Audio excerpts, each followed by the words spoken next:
Olá, tudo bem? Vamos lá então, conforme prometido, semana passada conversei com vocês nos stories e falei que eu ia fazer de tudo para estar mais presente aqui, fazendo conteúdo para vocês. Então, hoje eu quero começar com um tema que é muito recorrente, as dúvidas são muito recorrentes aqui para mim, que são as opções de analgesia, de anestesia na Holanda, tá? Anestesia de parto.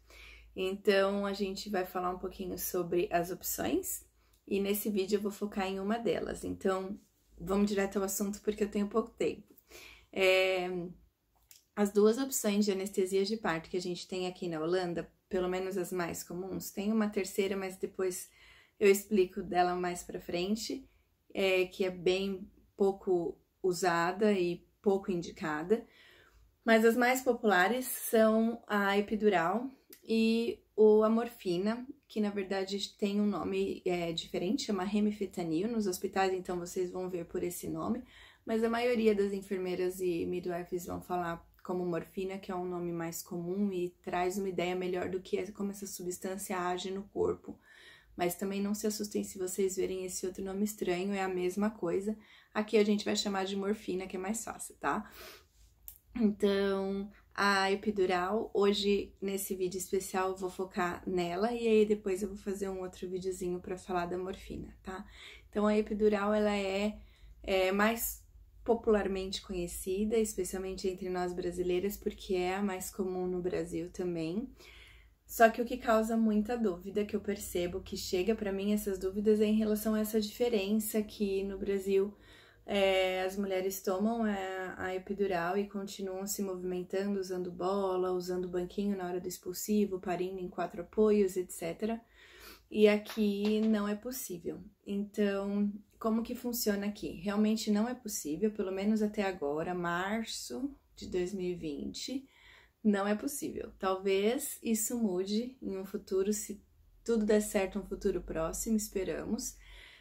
Ouvi rumores que já existem alguns testes, alguns hospitais fazendo algumas aplicações diferentes de dosagem, enfim, que está permitindo que as mulheres possam se movimentar depois da aplicação da analgesia, mas hoje ainda não é uma realidade na maioria dos hospitais na Holanda, e a realidade é que uma vez que você pede a epidural, ela é aplicada por um anestesista, através de um acesso nas costas e ela te impede de se movimentar da cintura para baixo, as pernas especialmente, o que significa que você vai ter que ficar deitada na cama até o momento do nascimento do bebê.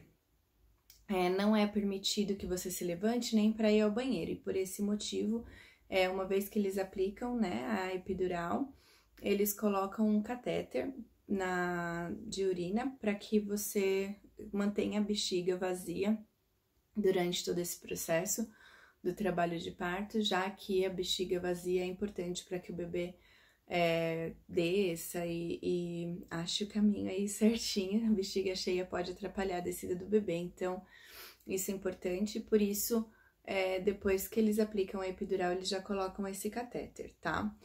E o que acontece? Não são todas as mulheres que vão sentir a perna completamente dormente, vão parar de sentir a perna completamente depois da aplicação da analgesia. Isso varia muito de pessoa para pessoa, do corpo, da forma como foi aplicado, do anestesista, enfim. Algumas mulheres vão ainda também continuar sentindo as contrações, umas mais, outras menos. No geral é bem efetivo, no geral funciona bem com o alívio das contrações e tudo mais. Algumas mulheres vão sentir mais a barriga endurecer e uma pressão, mas poucas vão continuar sentindo dor, mas é possível. Então não existe garantia de 100% de que a mulher não vai mais sentir nenhuma dor, zero de dor depois da aplicação da epidural, não. Pode acontecer em alguns casos de ainda sentir, às vezes sentir só de um lado da barriga, não sentir do outro, enfim.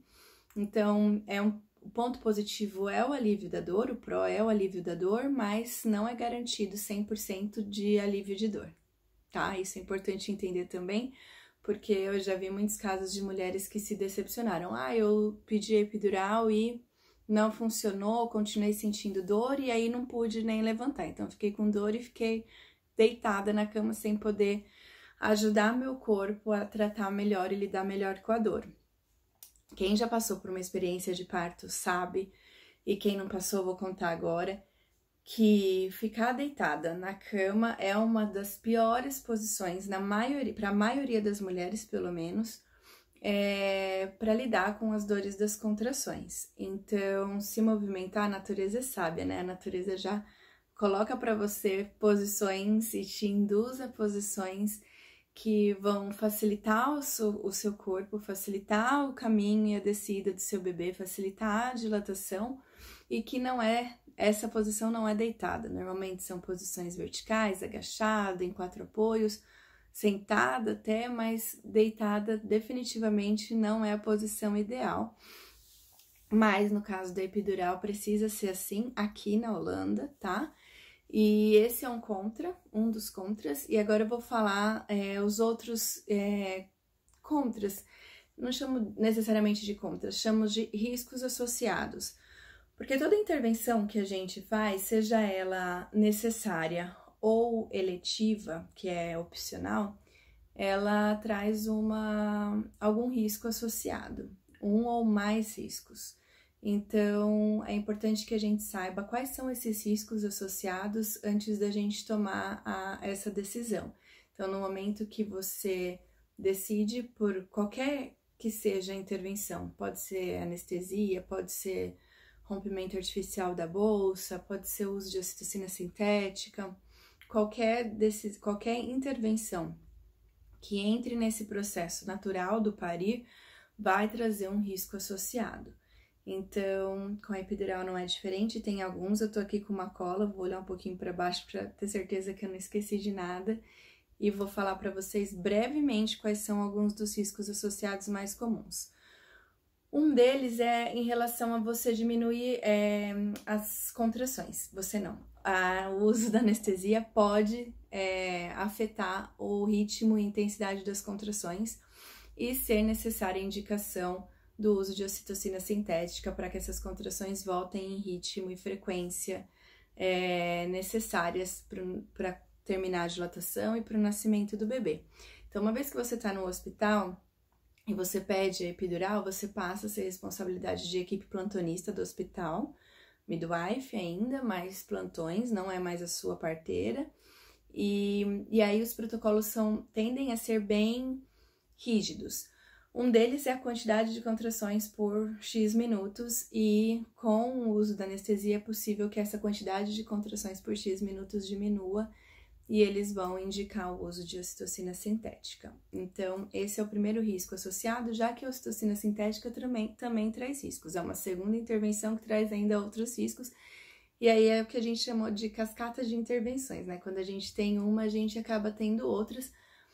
Não tô falando que não é para fazer, que não façam, não recomendo, mas estou falando que é importante que vocês saibam esses riscos para que vocês tomem essas decisões de forma consciente. A minha maior atuação aqui na transmissão dessas informações é que vocês se empoderem dessas informações para serem protagonistas do parto de vocês. Isso é o meu objetivo principal.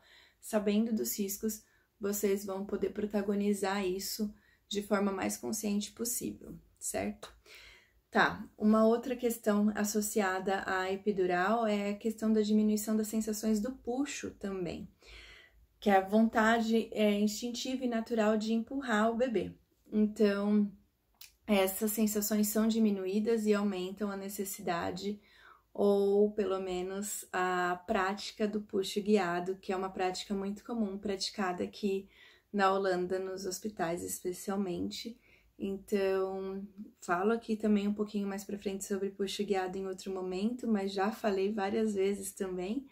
E é uma prática que tem muitos contras também, muitos riscos associados.